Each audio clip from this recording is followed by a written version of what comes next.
잠언 4장 10절에서 19절까지 보겠습니다.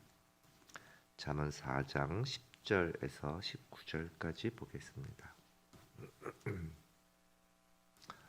예, 함께 잠언 4장 10절에서 9절까지 함께 읽도록 하겠습니다. 시작. 내 아들아 들으라, 내 말을 받으라. 그리하면 내 생명의 해가 길리라.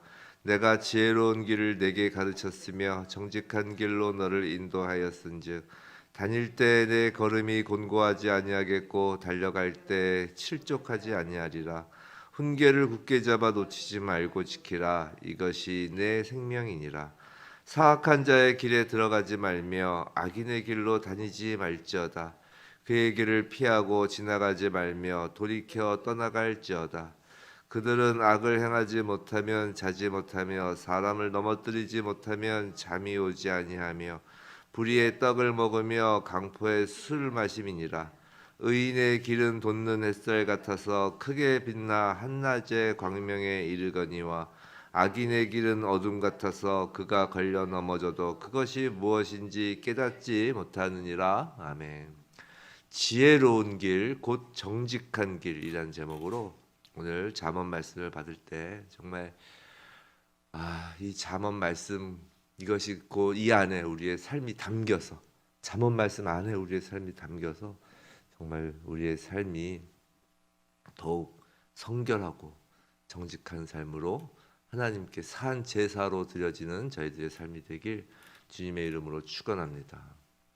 자, 오늘 본문 보시면 오늘 본문도 내 아들아 들으라라는 말로 시작합니다. 이 훈계의 내용이 이제 조금씩 달라지거나 변경될 때마다 이와 유사한 말로 시작되죠. 무언가 새로운 것의 시작을 알리는 도입부다라고 할 수 있어요. 그 20절을 보면 또 내 아들아 이렇게 하죠. 그래서 그렇게 10절, 20절 이렇게 나눈 것입니다.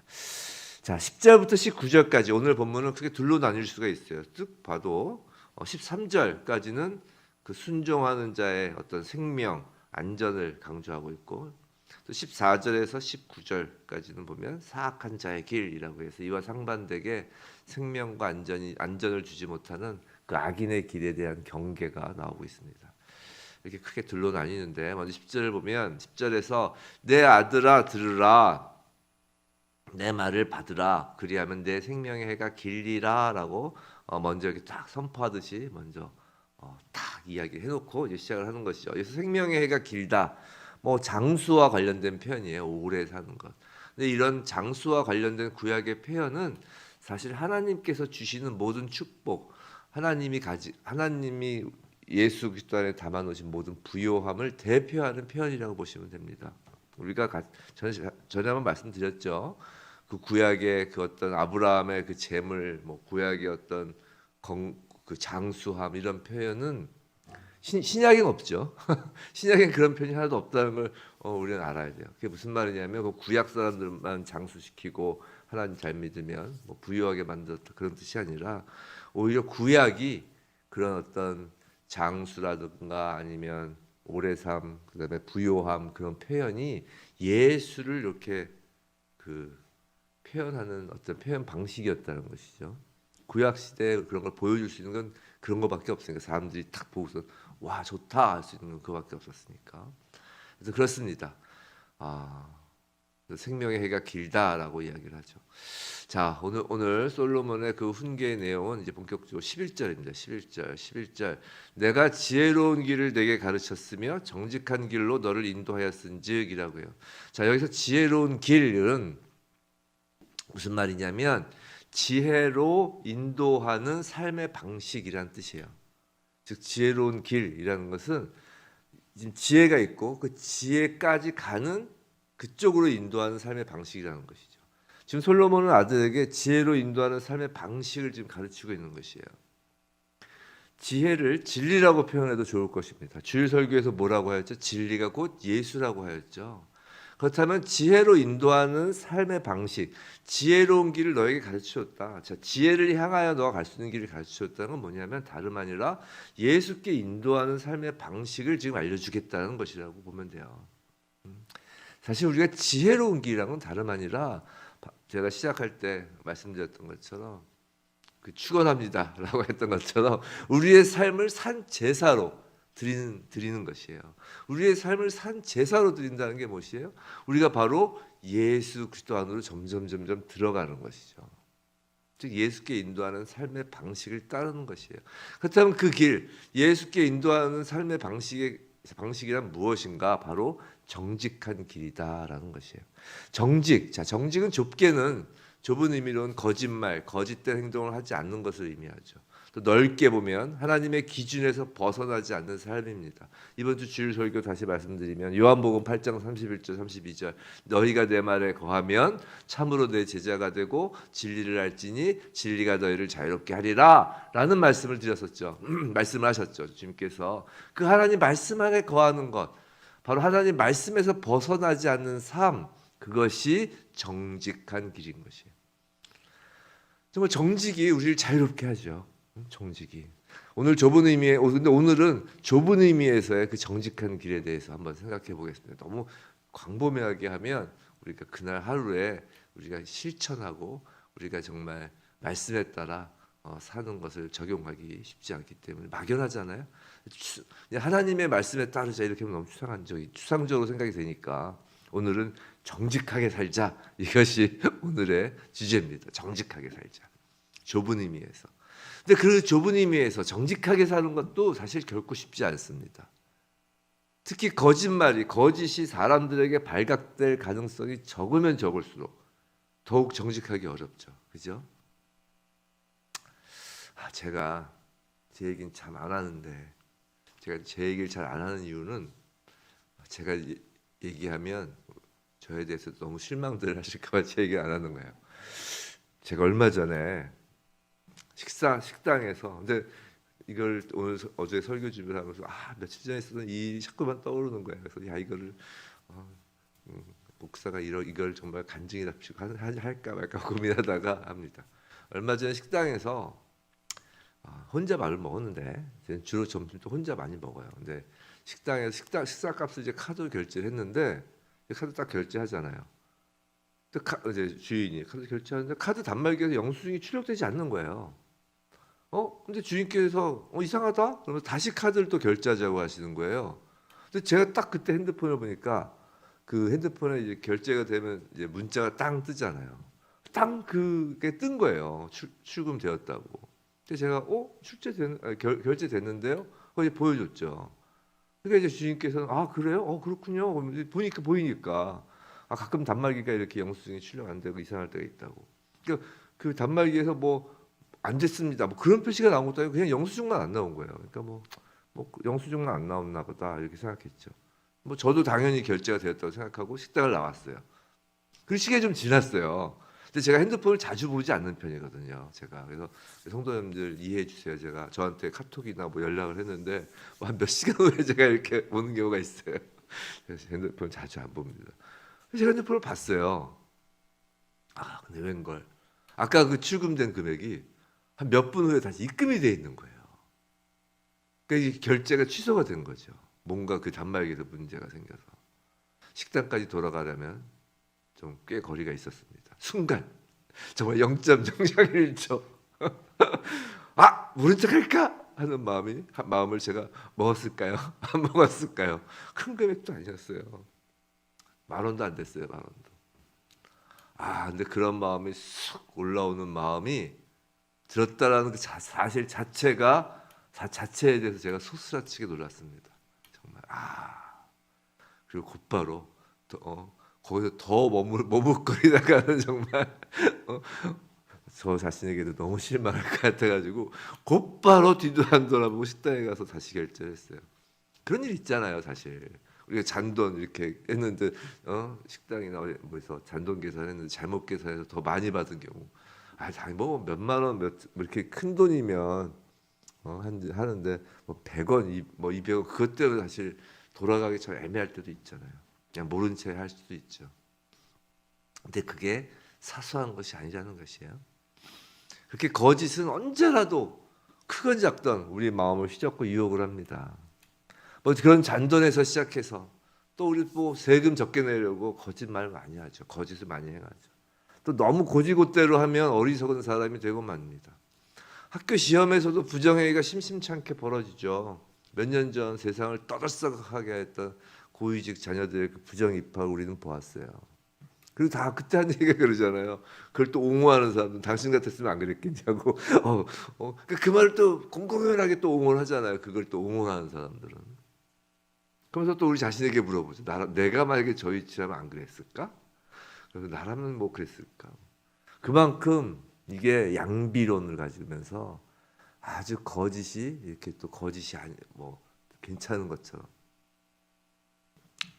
자, 이런 거짓은 바로 내 유익, 내 자식, 너라면, 너가 네 자식이었다면 어떤 그렇게 대입을 시키면서 결국 나라는 자기중심적인 사고에서 싹이 트는 것입니다.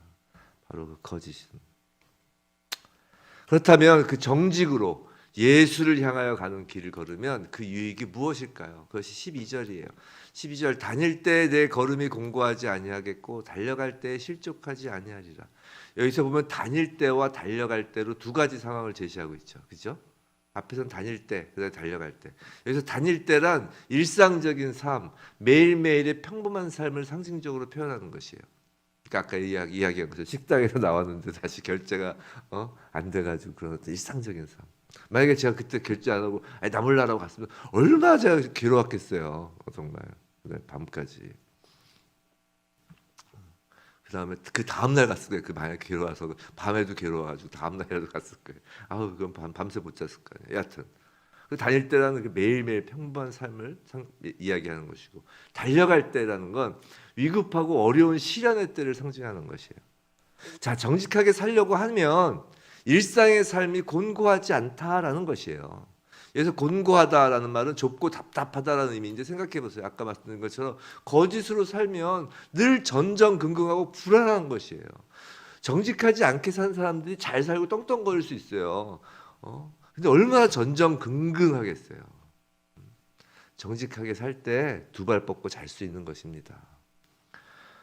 또한 삶 가운데 위급하고 어려울수록 꼼수 부리며 거짓되게 행동하면 올무에 걸려 넘어지고 상황이 더욱 꼬일 수 있어요.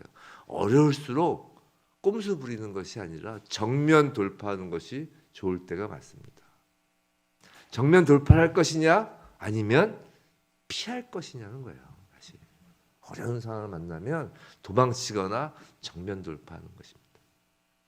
오직 하나님만 의지하고 정직하게 돌파하는 것이 오히려 안전할 수 있어요. 14절부터는 이제 지혜로운 길, 정직한 길과 대주되는 사악한 자의 길, 악인의 길에 대해 말씀하고 계세요. 근데 사악한 자의 길, 악인의 길에 대해서는 보면 그 동사들을 보세요. 어떻게 되어 있죠? 들어가지도 말고, 다니지도 말고, 피하고, 지나지 말며 돌이켜 떠나라. 뭔가 이렇게 점점 더 이제 강도가 세지죠. 그리고 19절 맨 끝에 줄 보세요. 악인의 길은 어둠 같아서 그가 걸려 넘어져도 그것이 무엇인지 깨닫지 못하느니라. 4장 19절. 악인의 길은 어둠 같아서 즉 악인의 길은 한번 쭉 빠지면 넘어져도 그거에 걸려 넘어져도 그게 뭔지조차 깨닫지 못할 정도로 이제 우둔해진다고. 이게 19절 결국은 아주 깊은 중독에 빠진다는 이야기예요. 악인의 길은 우둔해진다는 거예요. 무감각해진다는 거예요. 쉽게 얘기해서. 이 글을 읽으면서 어제는 자꾸만 예화가 자꾸 떠올랐는데 제 삶의 경험이 옛날 고등학교 때 제 친구 경우가 생각이 났어요. 이건 정말 제 친구입니다. 제 얘기가 아니에요. 왜냐하면 사는 동네 자체가 달랐어요. 이 친구가 사는 동네가 어디였냐면 이 친구 집이 이렇게 딱 있으면 그 정류장이 있잖아요. 버스 정류장, 기차 정류장. 되게 큰 역이 있던 동네인데 이 친구 집은 그 역에서 저쪽 건너편, 저쪽 멀리 있었어요. 근데 그 사이에 서울에서도 매우 유명하고 매우 큰 사창가가 위치하고 있었어요. 대충 옛날 분들은 어딘지 기억이 나실 거예요. 아주 큰 역이 있는데 이 친구 집은 그 사창가를 통과하면 직선거리예요. 바로 그 뒤가 집이죠. 근데 돌아서 이 사창가를 돌아서 가면 꽤 시간이 많이 걸리는 집이었던 거예요. 평소에는 시간이 많이 걸려도 이렇게 돌아갔었어요. 학교 끝나면 이제 어둑어둑하잖아요. 무섭잖아요. 근데 어느 날은 너무 급해서 막 휙 통과하려고 들어간 거죠. 그 다음 날 아침에 그 친구가 등교를 했는데 책가방이 없는 거예요. 너 책가방 어디 빈손으로 온 거예요. 너 책가방 어디 갔냐? 그러니까 이제 거길 통과하다가 그 누나들한테 책가방을 뺏긴 거예요. 그럼 이제 어떡하나? 어떻게 해야? 책가방 찾으러 가야 될 거 아니에요? 책가방 찾으러. 그래서 이제 두 번째 아침에는 이제 못 만나니까 밤 이제 어둑해질 때만 오픈되어 있는 가게들이니까. 두 번째로 그 골목을 걸어간 거죠. 이제 그 이후에 그 친구의 하굣길은 언제나 빠른 길을 택하게 되었다는 것입니다. 참 웃긴 일이라기보다 슬픈 일이죠. 우픈 일이죠. 우픈 일. 그냥 뭐 특별한 일을 그 친구가 뭐 거의 그 길을 가서 했다는 것보다 그 길로 가는 것이 그냥 하루의 낙이 되어버린 거예요. 그 길 가는 것이. 성도 여러분, 죄는 아예 근처에도 가지 않아야 되는 것이에요. 한번 발을 디디면 쉽게 빠져나오기 힘듭니다. 아, 나는 자신 있어. 아, 그렇게 나는 자신 있어라고 하는 사람을 이제 죄는 노리고선 유혹을 하고 넘어뜨리는 것이에요. 그리고 모든 죄는 중독성이 있어요. 한 번으로 끝나는 죄라는 건 없어요. 만일 죄와 접촉했다면 곧바로 빠져나와야 되는 것이에요. 사랑하는 성도 여러분, 사탄은 매우 부지런합니다. 그래서 욥기에서 하나님께서 욥기에서 사탄한테 그러잖아요. 너 도대체 어딜 그렇게 빨빨거리고 돌아다니냐 그러잖아요. 사단이 막 두루 이렇게 세상을 두루 돌아다녔다 그러니까 하나님이 너 도대체 어딜 그렇게 돌아다니고 다녔냐 막 그렇게 얘기하잖아요. 그 두루 돌아다닌다는 건 사탄이 매우 부지런하다는 거예요. 삼킬 자를 찾으러 그 우는 사자처럼 삼킬 자를 찾기 위해서 두루 돌아다닌다는 것이에요. 사탄은 매우 부지런합니다. 하루에도 수십 번 하나님의 자녀들을 실족시키기 위해 죄의 올무를 던져 놓는다고요. 솔직히 하루에도 수십 번 악한 영은 우리 마음에 왔다 갔다 해요. 성도 여러분, 솔직히 생각해 보세요. 오늘 정직이 주제아니에요. 정직. 하루에도 수십 번 나쁜 마음 먹는다고요. 제가 그 식당에서 하지 말까? 다시 가지 말까? 이런 것처럼 순간 휙 한번 악한 영이 지나간다고요. 왔다 갔다 해요. 사탄은. 우리하고 함께 산다고요. 우리가 정말 예수와 동행한다고 하지만 어찌 보면 이 세상에서 산다라는 건 늘 사탄과 동행하는 거나 마찬가지예요. 사탄은 늘 우리 머리 위를 빙빙 돕니다. 옆을 빙빙 돌고요. 그리고 우리가 조금만 마음이 흐트러지면 바로 그냥 우리 팔짱 끼고 같이 다니자고 그러는 것이죠. 이렇게 마음에 왔다 갔다 하는데 하루에도 수십 번. 정말 중요한 게 뭔지 아세요? 그건 그 악한 영이 우리에게 이 또아리를 틀지 못하게 해야 하는 것이에요. 또아리를 트는 거와 스쳐 지나가는 건 다른 거예요. 사탄은 당연히 와요. 이거 우리가 오지 마세요라고 해도 와요. 뭐 예수의 이름으로 물러가라 뭐 그게 아니래도 그렇게 아무리 해도 그냥 공중 권세 잡은 자라고 하잖아요. 계속 왔다 갔다 합니다. 왔다 갔다 해요. 중요한 건 또아리를 트지 못하게 하는 것이에요. 즉 집을 짓지 못하게 해야 합니다. 왜 우리가 날마다 하나님 말씀 붙잡고 날마다 말씀의 길에서 벗어난 부분을 수시로 체크하며 돌이켜야 하냐면 그 집을 짓지 못하게 하는 것이에요. 그 일을 성령님이 도와주세요.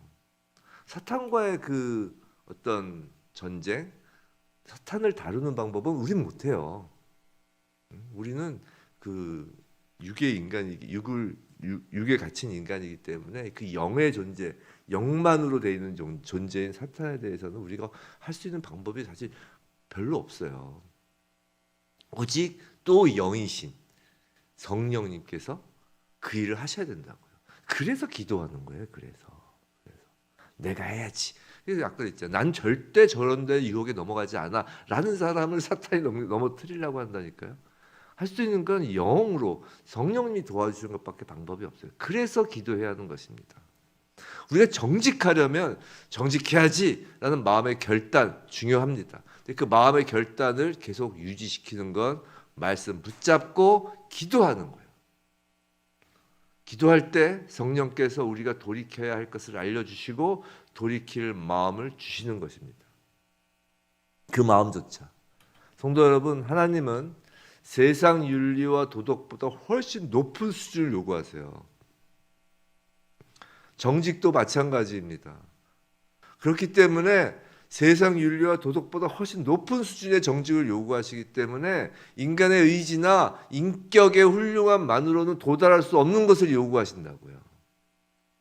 정직이 어디에 이르는 길이라고요? 예수 그리스도에게 이르는 길이라고요. 절대 우리의 기독교인의 윤리 수준을 세상 수준으로 머물게 하면 안 돼요. 예수님 수준으로 올려야 된다니까요. 하나님의 기준이 그것이기 때문에 그래요. 예수 그리스도가 하나님의 기준이기 때문에 그래요. 그렇기 때문에 우리 힘으로 못한다고요. 오직 하나님의 말씀 안에 거하고 오직 매일 기도함으로, 날마다 기도함으로 성령님의 인도하심이 있어야 합니다. 그렇게 오늘 하루를 정직하게 살고자 기도하고 성령님의 도움을 구하고, 그럼 내 마음 안에서 사탄이 순간순간 유혹할지라도 그 순간마다 성령님이 아니야 하면서 다시 바른 길로 인도하시는 거예요. 처음부터 완벽하게 그 사탄이 공격조차 못하는 사람은 없어요. 다 공격합니다. 다윗도 넘어지잖아요. 다윗도. 하나님께서 오늘 부르십니다. 나의 자녀야, 나의 아들아, 나의 딸아. 이 부르시는 이 음성을 듣는 성도 여러분, 이 음성을 오늘 이 말씀으로 들었잖아요. 내 아들아 들으라, 내 딸아 들으라. 이 음성을 듣는 성도 여러분은 분명히 성령께서 여러분을 지혜로운 길, 정직한 길로 인도하십니다. 분명히 인도하세요. 우리 힘이 아니에요. 성령님이 하십니다. 왜냐하면 하나님의 자녀이기 때문이에요. 성령은 아무나 도와주는 분이 아니에요. 하나님의 자녀만 도와주십니다. 여러분이 바로 그 하나님의 자녀예요. 부디 성령님 안에서 말씀과 기도로 그 길을 걸으며 공부하지 않으며 실족하지 않은 모두의 길 주님의 이름으로 축원합니다.